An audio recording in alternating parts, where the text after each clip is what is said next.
ধানের শীষ, ইরাই কাজী সালিমুল হক কামাল, ইরাই বেগম খালেদা জিয়া, ইরাই তারেক রহমান, ইরাই রবিউল ইসলাম নয়ন। প্রিয় নেতৃবৃন্দ, আমি তিরস্কার করতে চাই না, শুধু হুঁশিয়ার করতে চাই, বেগম খালেদা জিয়ার দল তারেক রহমানের দলকে ধ্বংস করার ষড়যন্ত্র করবেন না।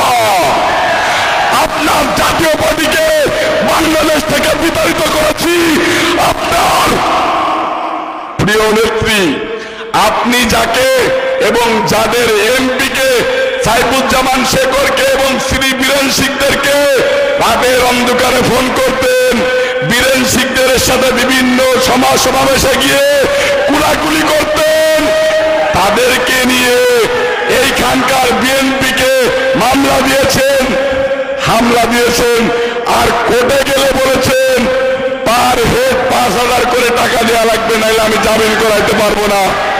প্রিয় নেতৃবৃন্দ, আপনারা সকলে ঐক্যবদ্ধ থাকবেন, বিএনপির বিরুদ্ধে ষড়যন্ত্র শক্তিকে সকলে মিলে একসাথে প্রতিহত করব, এটা প্রতিশ্রুতি দিবেন।